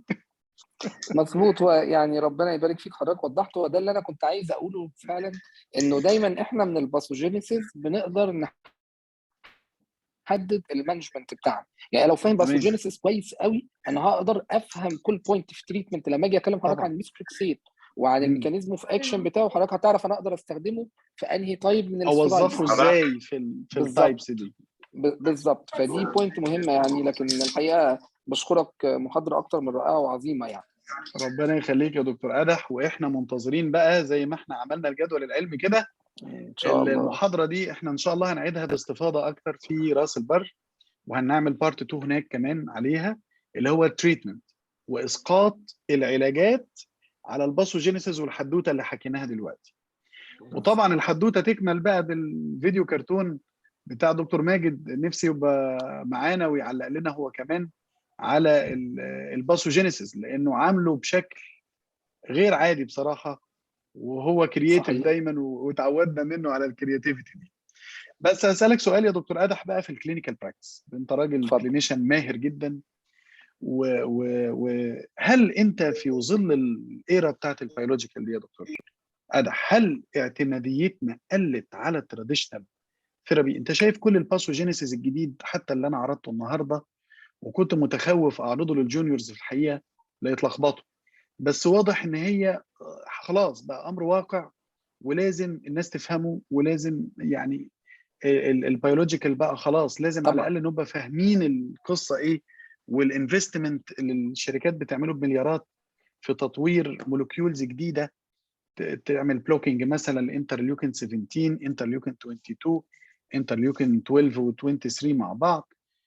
احكي لنا كده، هل اعتماديتنا على التراديشنال قلت مع حضرتك في الشغل مثلا شويه، ولا آه، ولا لا برضو التراديشنال لسه طيب آه، خليني اخدها بالطريقه بتاعتك، بتاعت البيضه والفرخه يعني البيضه الاول ولا الفرخه؟ يعني عارف انت، يعني حتى ما بين التراديشنال والبيولوجيك ثيرابي، خلينا نتكلم ان البيولوجيك ثيرابي لا حاجه مهمه جدا جدا، ثوره في مجال العلاجات الحقيقه. لانه انت هنا يعني انا شايف ان البيولوجيك ثيرابي يا دكتور نوح، عارف حضرتك فكره ايه لما يكون، يعني معلش انا هديكم اكزامبل كده عشان انا بس بدي مقدمه كده عشان اه نفهم في الاخر انا عايز اقول ايه. يعني لما بيكون عند حضرتك عربيه، تمام، وعارف انت بتحط لها ايه، يعني كل شويه تعطل، تمام، امم فتروح للميكانيكي تقول له بس مشيها لي اي حاجه، فيقوم ايوه مثلا خرطوم او جلده مقطوعه كده، يروح موصلك الجلده دي، قطعه كده بالمقص وموصل الجلده ويمشي، وهي عايزه خرطوم تمام. جديد. طب يا سيدي يقول لك مم. بس حضرتك انا مش عايز اتكلف كتير فمشيني. نفس مم. الموضوع بالظبط البيولوجيك ثيرابي، انا شايف انه بيشتغل على بدايات الباثوجينيس، بدايات المشكله، صح بيقفل لي السورس، صح. وبالتالي هو عندي مولكيول مهم جدا انه يديني ريميشن لفتره اطول قوي. مم. يعني مم. اذا انا عشان كده دايما وبنتعلم من اساتذتنا الحقيقه يعني، وبنشوفها لما بنسافر بره، بس برضو الحقيقه احنا هنا في مصر اساتذتنا ربنا يديهم الصحه، تعلم منهم يعني ايه انت الحاجه اللي في ايدك تشتغل بيها ازاي. يعني انا مم. النهارده لما يكون عندي تراديشنال ثيرابي وعندي بيولوجيك ثيرابي، معلش احنا هنا الانشورنس مش بيكفر كل الناس حقيقه، خلينا مم. منطقيين. فتيجي على مم. البيولوجيك ثيرابي تلاقيه غالي جدا. طيب هل مم. انا هجيب كل عيان؟ لو احنا بتتعامل مع مريض اجنبي، فانا هقول له لا مم. يلا خد البيولوجيك ثيرابي وبلاش التراديشنال عشان السايد افكتس اللي بتحصل، مم. بلاش الريميشن بتاعنا مش هيقعد فتره طويله، يعني هنقدر نقول الريكورنس او الريلابس هيكون اسرع، فبالتالي لا احنا عايزين نروح للبيولوجيك ثيرابي. يبقى مم. اذا هي ويتش في ويتش يا دكتور احمد. يعني انا مم. النهارده عايز ازود فتره الريميشن وازود فتره يعني لانه العيان مش كيورابل في الاخر، هو هيحصل فتره ريميشن امبروفمنت لفتره طويله، عايز تمام. ازودها واحسن الكواليتي اوف لايف للعيان، يبقى انا هاخد البيولوجيك ثيرابي. اوكي. مم. طيب لو تمام. انا ما عنديش امكانيه والعيان ما عندوش انشورنس يكفر، ولا حتى يقدر يعني اوفر ان هو يستخدم بيولوجيك ثيرابي، يبقى هستخدم تراديشنال ثيرابي. فهي نقطه حضرتك حضرتك حكيم، يعني الطبيب حكيم في الاخر، انا بختار صحيح للعيان اللي يساعده، وما ما صحيح. اقدرش انفصل عن وضعنا بشكل عام، وضعنا يعني وضع المريض اللي وضع قدامي، لان انا مش هقدر اقتصادي اقول. ووضع المريض بالظبط نفسه والسيفيريتي والتنمر بالظبط المجتمع عليه ومهنته كمان. بالظبط يعني بالظبط. عوامل كتيره، بس انا معجب بصراحه بالتشبيه، احنا كلنا بقينا كرييتيف قوي يا دكتور. انا يمكن الدكتور ماجد بدأ بدأنا الموضوع شغل. بأفلام الكرتون، وبدأنا كلنا اه نبقى كرييتيف زيه كده، نرسم اه وانت تقول الميكانيكي وبتاع. اه توصيف بصراحة دقيق يعني. طيب هنا في بعض الأسئلة في الشات أنا بقى هقراها لك، وعايز برضو إنك تساعدني في إجابتها. يعني هنا في دكتورة بتقول how to treat napkin psoriasis. لو جات لك حالة وأنا بشوفك بتعالج حالات نابكن psoriasis كتيرة وبتعرض لنا تمام. في الديرما بلانت كلينكس، انا شفت منك كتير في القصه دي. بتعالج ازاي؟ بتكتب ايه؟ يعني تعال نفيد اخواتنا وزملائنا. بتبتدي العلاج ازاي؟ ايه طيب الفيرست لاين بالنسبه لك از توبيكال؟ وبعدين ايه السكند لاين اللي ترجع له؟ بتدي سيستميك ولا لا؟ يعني احب اسمع طيب منك دي برضه. طيب يعني خلينا نقول الفيرست لاين بشكل عام، مش از توبيكال او سيستميك. هو الفيرست لاين بالنسبه لي تمام. في النابكن سورايسيس لو احنا بنتكلم في يعني في مم. ايدج صغير مم. هنستخدم توبيك. انا دايما مم. بحب ابدا ب مايلد بوتنت ستيرويد مم. في الاول خالص لمده 3-4 ايام في الاكيوت ستيج للليجن، العيان مم. يتصلح، وبعد كده بعمل مينتنس بالكالسينيورين انهبيتورز والايمولينت من دي 1. مم. مم. ايمولينت من دي 1 لانه زين. برضو لانه ال... لانه حد بيتكلم معايا ولا محدش معلش سامع؟ يا جماعة، هنخلي دكتور أدح يتكلم. أنا يعني اللي فاتح مايك يقفله. اتفضل يا دكتور أدح، أنا هحاول أقفل أنا تمام. بقية المايكات. اتفضل. لانه الريكارنس عالي جدا الحقيقه، واحنا مم. عندنا دايليما هنا برضو يا دكتور نوح. يعني انت حضرتك سالتني سؤال نابكن سورايسيس، بس لازم احنا تمام. نجيت شور ان هي فعلا نابكن سورايسيس، ما هياش هو ده سيبوريك سؤال الدكتورة ديرماتايتس. نيفين أهو. يعني بص، اه أنت شوف حضرتك جيت للنقطة، وهي يا عيني سألت برضه تقول لك طب هو أنا لازم آخد بايوبسي، ولا هل مثلا في تول أقدر أتأكد إن ده نابكن سورايسيس وأنا محتاجش بايوبسي؟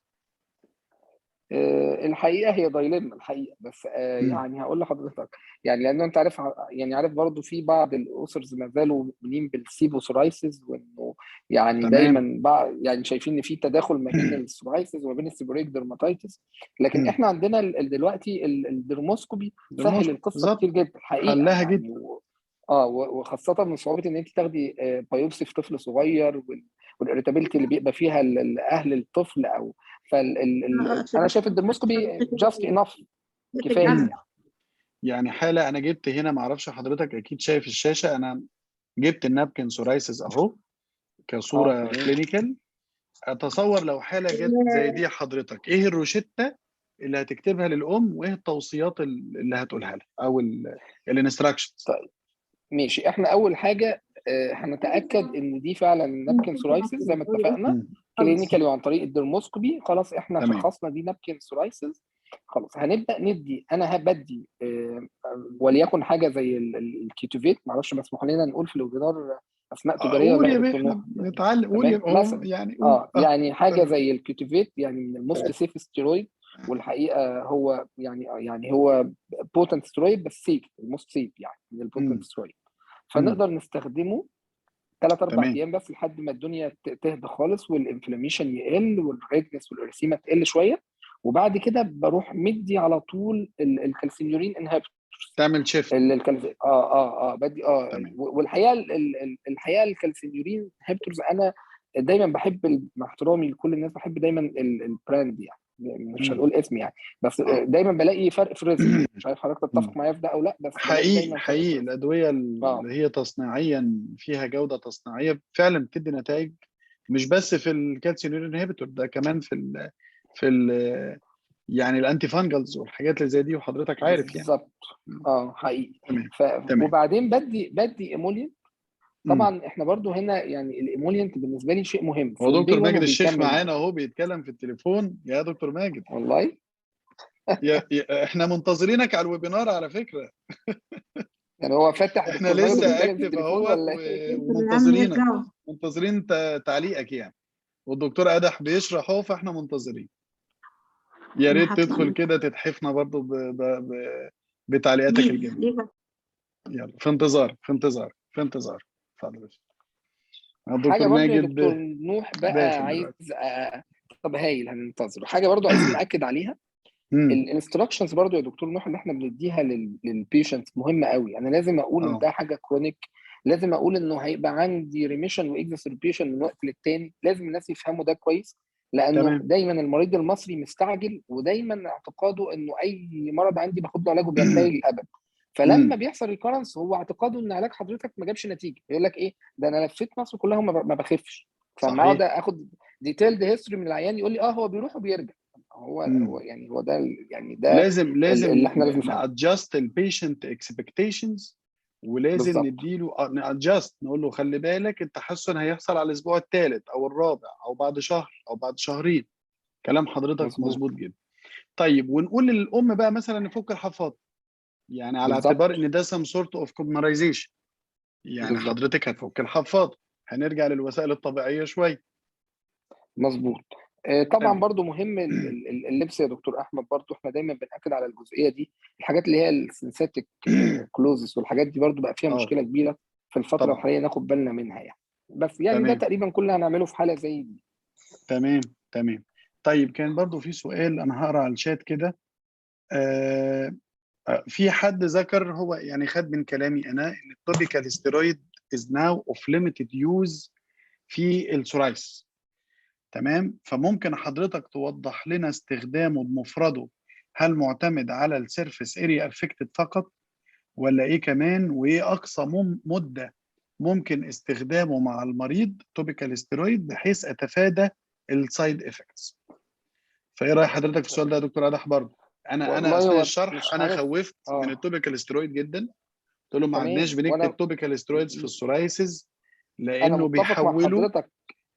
بيحولوا من كلاسيك لباستولار. حضرتك طبعا انا يعني راجل متفق مع حضرتك 100% بتشوف. في ده. اه يعني متفق في ده 100%. وانا قلت تمام وانا بتكلم ان انا بديه تمام. بس في الاكيوت ستيج يومين او 3 ايوه ايوه. فقط لا غير، علشان اهدي الانفلاميشن والاريثيما. ودي ليها علاقه يعني ليها علاقه بالارتابيلتي اللي بتبقى عند العيان برضو. يعني تمام انا مش يعني عارف حضرتك، احنا بنقلل الاكيوت يا دكتور انفلاميشن ماجد. الموجود. يا دكتور مساء ماجد الفل. اهلا وصل اهو. بالجنرال. مساء الفل، كل يا سنه وانتم اهلا طيبين. بيك، نور ازيك يا الدنيا. حبيبي جنرال؟ حبيبي اهلا حبيبي يا اهلا نور دكتور ادم. الدنيا يا باشا. ما تطلع منور. لنا في حته نور كده يا باشا، خلي الناس اه تشوفك كويس. انا قاعد يعني في الخن بقى، قاعد هو في لسه هقول قاعد اجي انور اهو. ايوه كده تمام زي ايوه الفل. كده، نورت الدنيا. مساء الفل يا حبيبي. مساء طيب الورد احنا مساء الورد. طبعا انتوا عارفين ان الاختلاف في الراي لا يفسد الود قضيه ابدا. انت مش طبعا. هتختلف معايا في دي بقى. حبيبي. ايوه كده يا دكتور طيب ادح، نورت. طيب بص يا منورين. نورت. دكتور نور، هو اتفضل. النون فلورينيتد سترويد ممكن نستخدمه، بس برضه مش نخوفش منه الناس قوي. يعني ايوه. برضه دكتور نوح، مم. انت كم حاله قلبت لبطنه سترايتس؟ اه تمام، اتفضل يا بيه، معلش في صوت معايا بس انت؟ كده معاك يا بيه، اتفضل. عارف. طبعا الحاجه اللي ساعدتنا جدا كلنا وخلتنا مم. في امان جامد، مم. الكالسينورين انهبيتور. الكالسينورين ايوه، انهبيتور ده هو سترويد من غير السايد افكت. بليميتد سايد افكت. يعني احنا تمام. دايما يا دكتور نوح برضو كنا بنقول لي، انا دايما بقولها ان الاسترويد ابيوز بالذات في الفيس ده مشكله. بيدخلني في سترويد ادكشن او مم. سترويد روزيشيا. سترويد ادكشن ده وانس وقفه مم. بيخش العيان في فلير رهيب جدا. تمام. وهذا الموضوع كنا بنقول بنسحب الاسترويد ده على من 8 ل 12 شهر جراديولي، وبنعمل ريبليسمنت بالايمولينت او ريبليسمنت بالكالسينين انهبيتور. واحنا ايوه، بنسحب الطروح لقينا مرات العيان بيجي بيدخل في له ادكشن جديد. ادكشن، الله ينور عليك، من الكالسينين ادكشن جديد، انهبيتور. صح. يعني صحيح. هو غالبا كده يا دكتور نوح بيبقى العيان ده سسبتبل جينيتيكالي سسبتبل للادكشن. للادكشن. هي ويل ديفلوب ستيرويد ريسبتور اللي هي بتبقى انتراسيلولار، تطلع بره تبقى محتاجه متعطشه، عامله زي النيكوتين ريسبتور بالظبط. مم. فاللي انا بقول مم. برضه يا دكتور ادح، دكتور نوح، احنا مش عايزين نخوف الناس من التوبيكال ستيرويد اللي احنا لولاه ما كناش بقينا احمد نوح بقينا دكاتره جلديه. لا والله حضرتك عندك حق. يعني لحم ودايما كتفنا من خيره. ده احنا دايما على فكره، انا عندي سؤال وانا هساله قدام حضراتكم اهو وهجاوب عليه. اقول له ايه الجاستيفيكيشن فور ستيرويد يوز ان سورايسيس؟ اديني بقى المواقف اللي اقدر استخدم فيها الاستيرويد وانا مطمن، او ان ده جود اوبشن. انا بقول سورايسيس في ده النيل. ده مش بس كده، ده انتراليشنال سورايسيس كمان في النيل الله سورايسيس. الله البلاك يعني الله. سورايسيس اوف سورايسيس نيل البلاك بحن سورايسيس لازم كورتيزون. تستخدم طبعا. بالظبط. البلاك اه سورايسيس لازم نستخدم معاها استرويد ومعاه مثلا ساليسيليك اسيد، وده بيفرق الله معانا يبارك. ايوه جدا. ايوه يعني بالظبط. مثلا من ضمن لكن هو الانديكيشن. لما بنخوف بس عشان بصراحه الابيوز اللي حضرتك اتكلمت عليه، برافو عليك، ان صح. العيان ما يروحش لدكتور او دكتور اداله ديرموفيت، فالعيان كل شويه يجيب الديرموفيت ويمشي. ولو تفتكر حضرتك حاله الام اف اللي انا كنت عرضناها لو تفتكر عرضناها في الديرما بلانت اللي فات ده اهو. ايوه فاكر.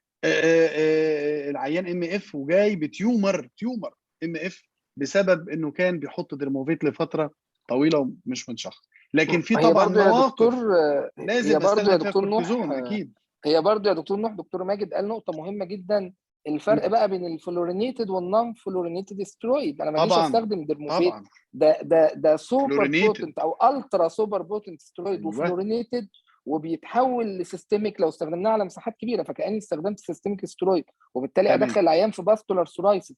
فده برضو دي تمام. النقط بقى اللي احنا لازم نعرفها يعني. واتمنى ان زمايلنا الجونيورز يعني حتى لحد ما يجوا لنا ان شاء الله راس البر باذن الله ونشرح لهم السيشن بتاعت السورايسيس بشكل اوسع، اتمنى انهم يقروا بس الكلاسيفيكيشنز بتاعت التوبيكال سترويد ويفهموها كويس، بحيث لما نيجي نتكلم نقدر نقول بقى امتى استخدم النون فلورينيتد سترويد واستخدمه لمده ايه وايه الانديكيشنز. وفي نقطه بقى تمام مهمه جدا عايز بس يعني اضيفها، في عيان 2 عيانين عندهم نفس الليجن بالظبط وليكن بلاك سورايسيس او في واحد مش هخليه يستخدم الاسترويد اطلاقا، وفي حد تاني هقدر اخليه يستخدمه. البيشنت اديوكيشن بقى ده مهم جدا، لان في عيان حضرتك هتديله الدواء الاسترويد هيحطه هيستريح جدا، مش هتشوف وشه تاني وهيقعد يستخدمه لحد الحاله اللي جت لسعادتك في العياده بالشكل ده مثلا، وهو ما يعرفش هو العيان مظلوم.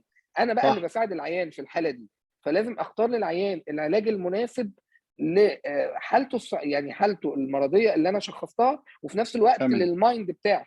دي برضو مهمه يعني. تمام. طيب في اسئله، انا هجيب لكم اسئله من على الشات واسالها لكم، دي اسئله زملائنا. يعني مثلا في حد بيسال يقول لك انا من امتى من انهي سن استخدم التوبيكال كالسينيورين انهبيتور؟ من سن كام؟ الكتاب بيقول 2 سنين. تمام، يعني لو طفل اقل من 2 نستخدم يا دكتور ماجد، ولا ايه راي حضرتك؟ 6 شهور 4 شهور ممكن، بس بكوشسلي جدا، بكوشس، لكن الكتاب يقول 2 اضرب لكم بس نقطه بمناسبه السؤال ده، لسه من ساعه ممكن ابعت لكم سكرين شوت لو ينفع اعرض على الشاشه.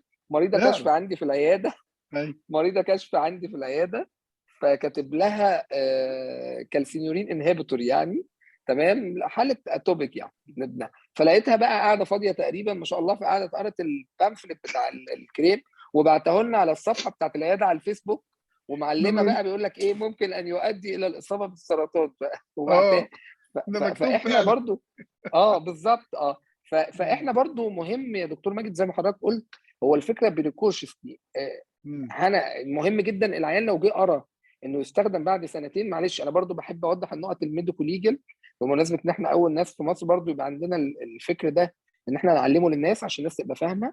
لو حضرتك مريض قرا ان هو بيستخدم من سن 2 وده مكتوب في البامفلت مظبوط، وحضرتك كاتبه من سن 4-5 شهور، هيجي العيان ممكن يعمل مع حضرتك يعني خناقه بقى مشكله، هيروح لدكتور تاني هيجود فيقول له لا دي كارثه. فانا بوضح للعيان بقول له هتلاقي مكتوب انه بيستخدم من سن 2 لكن هو ما تقلقش هو سيف ان احنا نستخدمه بالشكل الفلاني من سنه او من 6 شهور يعني. دي برضو مهمه انها تبقى واضحه للعيان. سؤالي بقى للدكتور ماجد سؤال جميل جدا، يقول لك لماذا سابقا، ده سؤال من على الشات يعني الناس، الدكتوره آلاء كاتبه السؤال عليه جايزه طيب هتدفع انت يا دكتور ادهم دفعك كتير. هندفع فودافون كاش كده فودافون كاش اتفضل. لماذا سابقا كانوا يقولون الصدفيه بدون اتش وحاليا هو اتشي، وما هو علاج الاتشنج مع الصدفيه؟ ده سؤال اهو دكتوره آلاء او علاء، ما اعرفش آلاء او علاء يعني ما اعرفش هو بالانجلش. فايه بقى هو النسبه بتاع الديزيز اتغير يا دكتور نوح يعني. أيوة. انا واخد الدكتوراه 2002 سنه 2002 يعني مش بعيد، اللي كان بيقول السورايسيس ده اتشي يطردوه بره يسقطوه يسقط صح العظيم حصل. لا انا لحقت الايام دي على فكره. حصل ايوه طبعا شفنا قدامنا. لو السورايسيس اتشي ده كلام خطا، وازاي تقول كده سورايسيس داز نوت اتش، ده اللي كان بيتقال ايام، لكن دلوقتي بيتهيألي الكلام اتغير خالص. حاجه النهارده غير في الاهميه، انت قلت غير في الاهميه حاجه مهمه جدا. زمان كنا بنقول ان السورايسيس تي هيلبر 1 ان نيتشر، دلوقتي لا، الديزيز غير من نفسه، بقت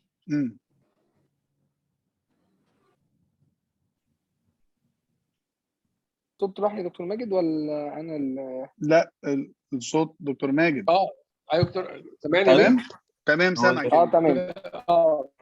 اقسم بالله مين اللي بيقول لي؟ يا ريت زمان بس يا بنقول جماعه زملائنا يقفلوا المايكات حياتي. رجاء. في هيلبر 1 ده التاب بتاعك زملائنا يقفلوا المايكات علشان نقدر نسمع بعض رجاء. اتفضل يا دكتور. كنا بنقول الكلام اللي سعادتك قلته وفي منتهى الاهميه.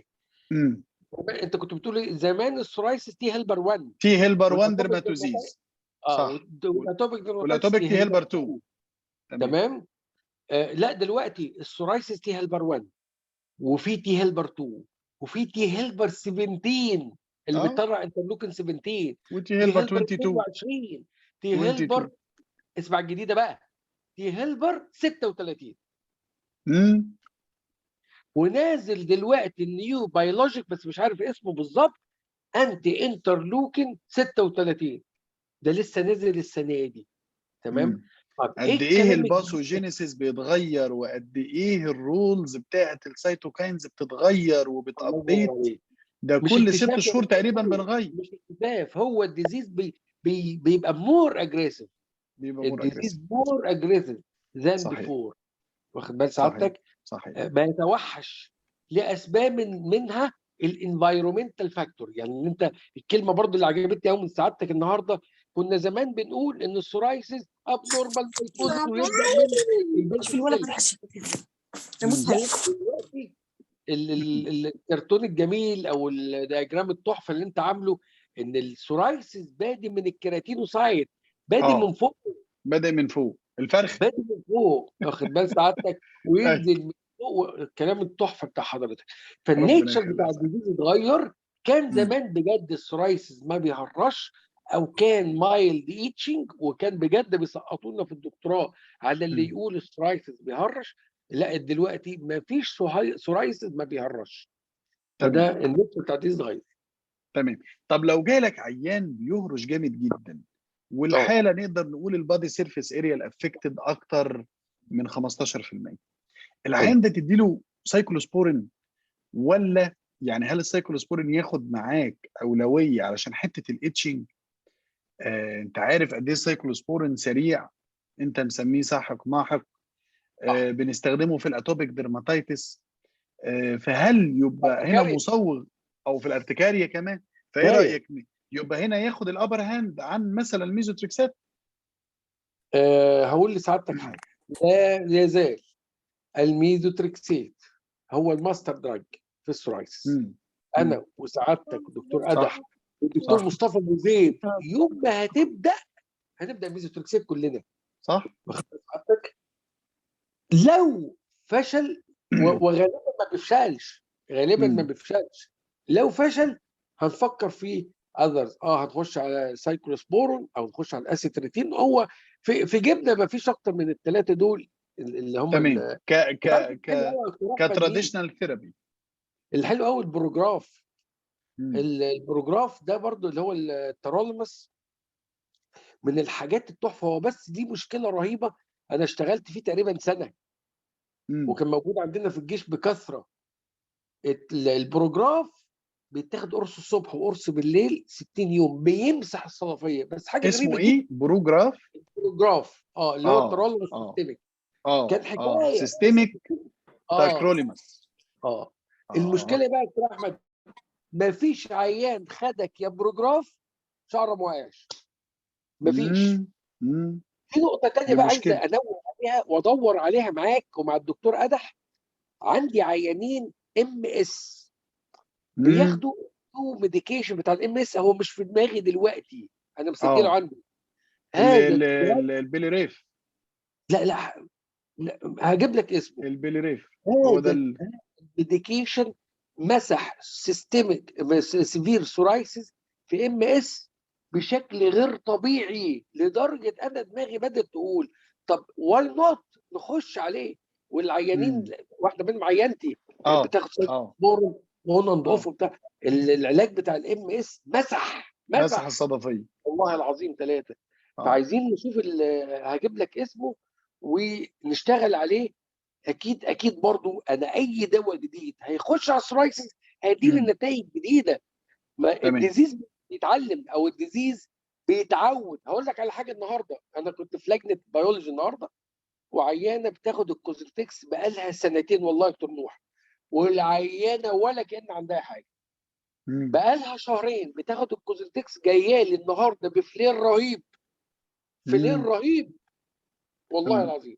والله الباثوجينيسيس بيتطور عندها، انترليوكنز جديده بتاخد الابر هاند عن الانترليوكن اللي بيقفلوا الكوزنتكس او حصل خلافه يعني انواع الادابتيشن بقى للميديكيشن. او دايفرجن للباث ويز. انت شايف الاسهم حضرتك اللي على الشاشه دي، انترليوكن ما اعرفش ايه بيأكتيفيت ايه، فهتلاقي حاجه مور اكتيفيتد عن حاجه.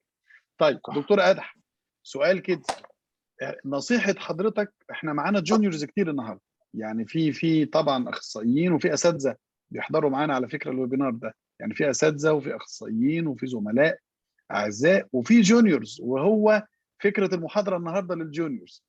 يذاكروا ازاي يا دكتور أدح؟ بتسأل السؤال ده كتير. نذاكر ازاي؟ دكتور أدح الصوت مش سامعينك، دوس على الانميوت او على الميكروفون. تمام يا دكتور نوح. نصيحتك ازاي للمذاكره؟ المذاكره بشكل عام ولا مذاكره عشان موضوع معين، سبجكت معين بشكل يعني عام؟ نذاكر ونشوف حالات كلينيكال ولا لا بص بقى، انا ولا عندي نذاكر ثيوريتيكال بعدين نشوف كلينيكال ولا ايه؟ انا انا بتسأل السؤال ده عندي كتير ما بعرفش اجاوب احيانا.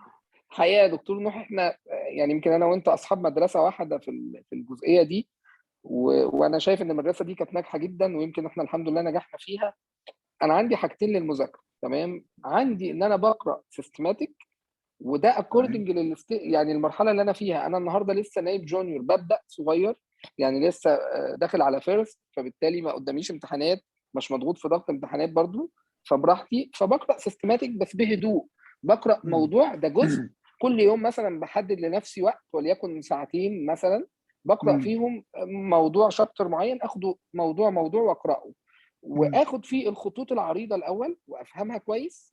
ولو عندي بروفيسور زي حضرتك، زي دكتور ماجد بيه، زي انا في مستشفى جامعه، في مكان تعليمي محترم، باخد المواضيع رؤوس الاقلام اللي انا اخدتها دي، وابدا اسال فيها وابدا افهمها. ده جزء على التوازي، وفي نفس التوقيت انا بشوف الكيسز بتاعتي، ومعايا النوتة الصغيره بتاعتي بكتب فيها كل حرف بسمعه من البروفيسور، او كل حاله بشوفها في العياده الخارجيه، او بناظرها مع حد من اساتذتي او من زملائي الاكبر مني، واروح اذاكرها كويس قوي، وانا كاتب البوينتس الكلينيكال والبوينتس اللي هي الثيرابيوتيك، واروح اقراه كويس قوي. في الحاله دي انا بقدر اجمع كويس جدا الداتا للموضوع ده وما انساهوش ابدا. ده يعني ده تصوري للمذاكره الحقيقه. تسلم يا دكتور أدح. انا هقول كلمه اخيره وبعدين اترك كلمه اخيره لدكتور ماجد وكلمه اخيره لحضرتك. خلينا نلخص الموضوع ونقول ان السورايسيس هو كيراتينوسايت immunological cells interplay. ما اقدرش اقول بقى تلخيص اكتر من كده. في انتربلاي ما بين الكيراتينوسايت وما بين خلايا المناعه اللي هي بس مش التي سيلز ولا الادابتيف اميونيتي سيلز، ده كمان الانيت اميونيتي، الناتشورال كيلر سيلز بتلعب دور، البلازما سايتويد دندريتك سيلز بتلعب دور، النيوتروفيلز والحاجات دي بتلعب دور. فهو في انتربلاي بدايته ونهايته حتى الان not fully understood، كل يوم في الجديد. دي الكلمه الاخيره بتاعتي. انا بقى هسيب الكلمه الاخيره دكتور ماجد وبعدين انهي بالدكتور أدح. اتفضل يا دكتور ماجد. أصدق على كلامك جدا يا دكتور نوح. أنا كان دكتور مصطفى أبو زيد بيقول لي أنا معجب جدا الكرتون بتاعك في الباثوجينيسيس كرايسيس، بس يا دكتور ماجد لما يتغير الباثوجينيسيس هتعمل إيه؟ والله هتعمل كرتون جديد كأنه بيقرأ. لا لا لا لا لا لا لا لا أنا بحوله الحلقات. أنا دلوقتي يا دكتور نوح الباثوجينيسيس 3 حلقات ورا بعض. الحلقه الاولى صح، انا شفتها مع حضرتك. والثاني بتاع الادينز موليكيول، والثالث بتاع الانترلوكين. احنا هنعرض ال3 حلقات في ديرما بلانت سمر كامب اللي في راس البر ان شاء الله كمان اسبوعين. احنا قدام اسبوعين ان شاء الله، 2 و3 6 هنعرض الفيديوز بتاعتك كامله تمام، ونحاول نقول الجديد عليها كمان ان شاء الله باذن الله تعالى، باذن الله. وكل بإذن سنه وانتم الله. طيبين، وسعيد كل سنة جدا معاكم، ويعني فرصه جميله يا دكتور نوح، انا معاكم على طول باذن الله. كل إحنا- ويبينار انا استفدت بصراحه، والله العظيم استفدت. والله احنا سعداء بحضورك دكتور ماجد بيه، بنتعلم منك دايما يعني. ربنا يبارك ربنا فيك. يخليك لينا، ودايما اخونا الكبير. دكتور ربنا ادهم يبارك. تنهي لنا كده. الحقيقه طبعا في البدايه اشكرك يا دكتور نوح على الويبينار الرائع، ومش النهارده بس، كل اسبوع. هي انا بحييك جدا جدا من قلبي. انا عارف ربنا يخليك. بقعد مع زملائنا وتلاميذنا، والحقيقه ناس سعداء بالويبينار واللي بتقدمه من علم رائع، الحمد لله. طريقه شرح مفصله، وده المعهود عنك، فبشكرك، ده رقم ربنا واحد. يخليك يا حبيبي. وبشكر ربنا طبعا يكرمك. الناس اللي هم بيقولوا عليهم ايه يعني الساهرين حتى الصباح، اللي هم قاعدين يسمعوا ومجتهدين تمام. رغم مشق اليوم وتعبه عشان يتعلموا. وعايز بس صحيح. يعني هقول نقطه بس مهمه، محدش يزعل اتفضل. مني فيها يعني. هو ليه في دكتور؟ كلنا دكاتره وكلنا اطباء وكلنا اذا كنا اخصائيين او استشاريين، يعني ممكن نكون كلنا في درجات علميه متفاوته، لكن معلش في دايما دكتور متميز وفي اكثر تميزا. يعني خلينا نقول كلنا دكاتره زي الفل، بس في متميز واكثر تميزا. التميز حاجتين: موهبه من ربنا سبحانه وتعالى، واجتهاد. كلما اجتهدنا اكتر كلما ربنا اكرمنا. وممكن حد يكون مجتهد يبقى احسن بكتير قوي من حد موهوب. يعني دي نقطه انا عايز صحيح. ااكد عليها. اذا صحيح. اجتهدت كويس جدا ممكن تكون احسن من حد موهوب بكتير جدا. وكم يعني هضرب لكم امثله بقى، بما اننا بقى في كرييشن يعني بلعيبه الكوره، يعني محمد صلاح ومحمد زيدان مثلا، او يعني مثلا يعني خلينا نقول صلاح النهارده يعني احسن لاعب في العالم ويستحق بجهده وشقاه وتعبه. كان في لعيبه اكثر موهبه او اكثر مهاره زي محمد زيدان، كل معترف بكده. محمد زيدان يعني وصل لحد فين، وصلاح وصل لحد فين.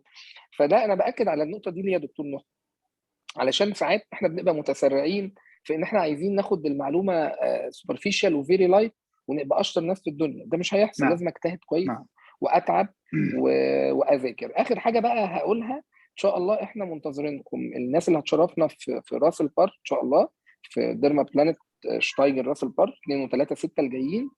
الحقيقه احنا والله بنجتهد وبنذاكر. شوف انا بقول لكم يعني الاجتهاد، بنذاكر علشان نطلع لكم برنامج حلو، يعني برنامج علمي قوي ومتكامل. يعني بنقعد كده نتعب ودكتور ماجد معانا اهو، دكتور نوح، ونفكر ونتخانق مع بعض عشان نوصل ان احنا نحط لكم برنامج علمي قوي بمحتواه العلمي المحترم على المستوى الثيوريتيكال وعلى المستوى البراكتيكال او المستوى العملي، ان حقيقي. احنا نقدر حقيقي. دايما نربط. او هو الانتر حقيقي. بلاي بقى، اتكلمت على الانتر بلاي في السورايسيس في الباثوجينيسيس، احنا هنتكلم على أيوة. الانتر بلاي في الطب، يعني انك تربط ما صحيح. بين ده وده عشان تبقى هو حد في شاطر ان الحقيقة شاء يمكن الله. احنا الجدول، ويعني على يد حضرتك انه الجدول ما فيهوش تقريبا محاضرات ثيوريتيكال خالص.